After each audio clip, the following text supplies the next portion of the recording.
Please help me welcome to the stage Kathy Fray. She's the North Auckland LMC Midwife, best-selling parenting author and founding director of this wonderful conference.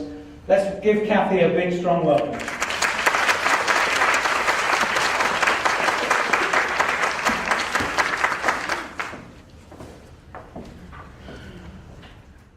Huge welcome to the Symposium of Maternity Carers New Zealand, an inaugural conference on integrative maternity healthcare. As the founding director of SOMCANS, it is my true joy to see you all here today. For me personally, this is literally a dream come true. For the past decade, I have yearned for the opportunity of an integrative maternity healthcare dialogue of wisdom, a time when all maternity specialists of every therapeutic modality can convene together in a cross-discipline exchange of progressive research, innovative knowledge, enlightened experience, and radical ideas, all in an environment of medical professionalism and visionary open-mindedness. And here, finally, we all are today, as pioneers into a time in the future when the medical, holistic, traditional, contemporary, mainstream, and alternative all routinely respect how they complement each other as a united revolution of cohesive evolution to create the ultimate and best maternity healthcare. Just as the public are demanding more and more GPs be educated on integrative medicine, thus it is the obvious progression that our own specialty of maternity healthcare needs to do the same. For hundreds of years, midwives particularly have utilised naturopathic therapies during the antepartum, intrapartum, postpartum and neonatal periods, though in the West this has traditionally become somewhat of an underground activity. But today, for expectant women, along with their oftentimes healthy lifestyle approaches, many want integrative medicine as mainstream to their childbirth journey, especially because birth is fundamentally both a science and a heart-based experience. Women, and commonly their partners too, are strongly desiring an integrational blending of modern obstetric medicine with traditional naturopathic therapies, for they desire a healthcare approach that focuses holistically on the whole woman-baby dyad, physically, socially, psychologically, emotionally, and spiritually.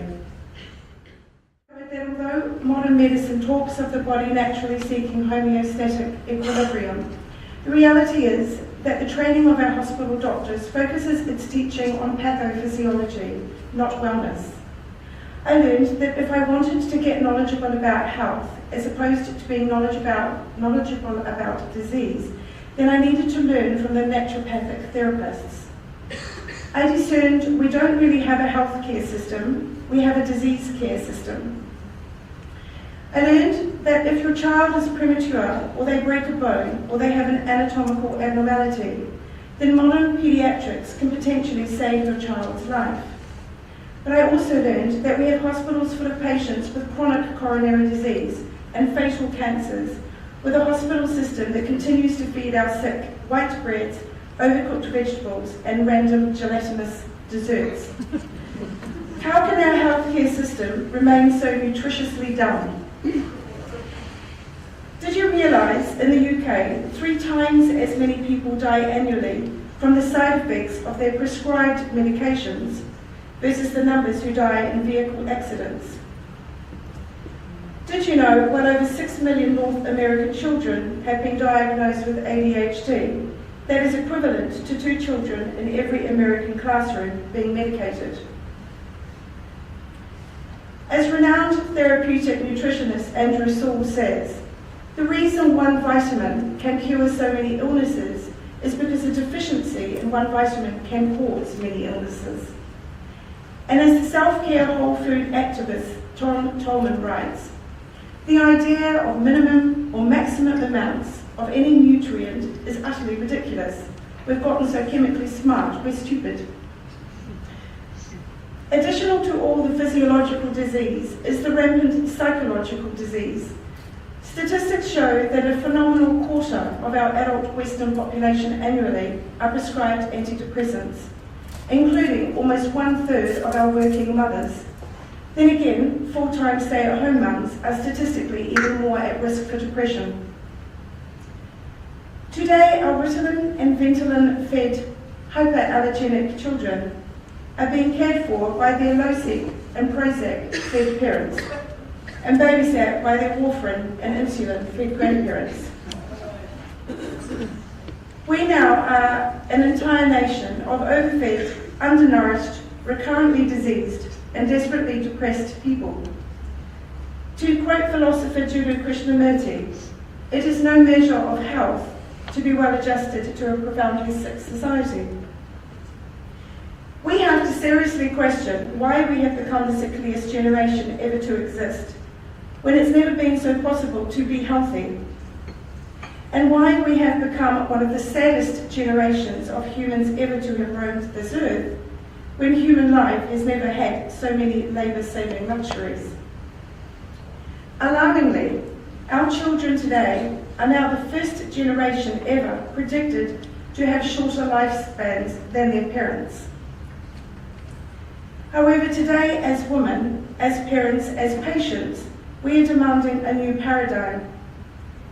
And almost 20 years ago, as a health-conscious wannabe, expectant parent, I knew instinctively that it must all begin in the womb. Although I have talked about my tribe, in a way, this conference is actually about breaking down some tribalism barriers. What we need to do in maternity care is expand our circle of those whom we wish to seek knowledge from, to break down the blockades that divide us and the tribalisms of collegial academia ideology.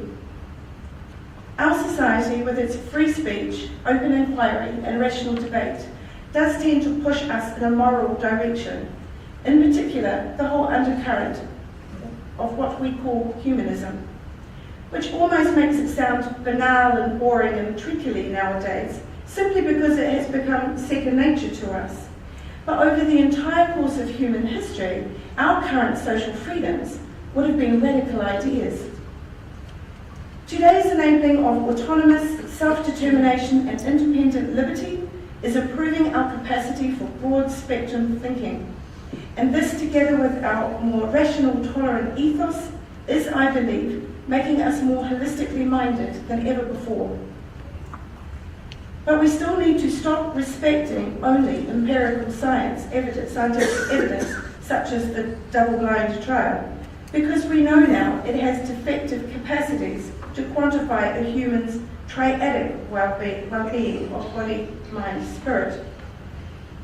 If we are to build a truly integrated maternity healthcare system, what we must strenuously avoid is demonising another modality of practice therapy, treating them as some ostracised unequal. Instead, we need to start intentionally and righteously, because it is our right, aspiring to an insightful merging of ancient remedies with synthetic big pharmaceutical, including fully respecting the centuries of accumulated naturopathic anecdotal evidence. Within maternity care globally, New Zealand has become a world leader. It is said we are the only country on the planet that fulfills all of the World Health Organization's recommendations for best maternity care. And in our past 2 to 3 decades, there has been a steady improvement in maternal and neonatal outcomes. In many ways, we are doing an amazing job, especially for our medically complex patients. But particularly for our lower risk clients, there are still many ways we could be doing things better. As a North Shore to Southern Warkworth LMC midwife, I have statistically one of the most high-risk demographics for obstetric intervention.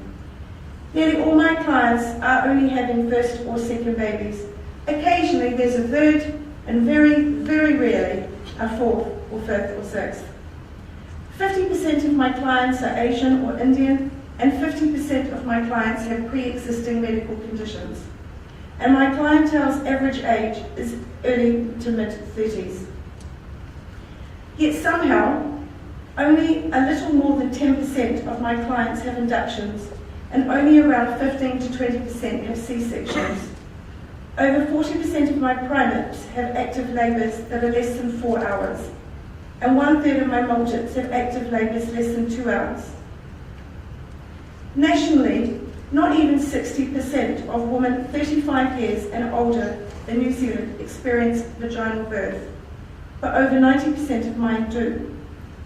Bizarrely, I am told I am one of the top smoke-free referring LMCs in my DHB, yet I have very few women who smoke. I am also told I have more women labouring at the local primary birthing unit than any other LMC who does not have their clinic at the birth centre. But why are these statistics able to be good? I believe it is simply because my women are actively encouraged to focus physically and mentally on pregnancy wellness naturopathically, and to focus emotionally and spiritually on spontaneous childbirth normalcy. If you want the normal, you need to focus on the natural. Finally, I ask you, as one human to another, let us relish in deep enjoyment of today as a singularly extraordinary day that it is. At this moment, we are all creating history. We are creating a paradigm, so be proud. Thank you for being part of this exceptional gathering.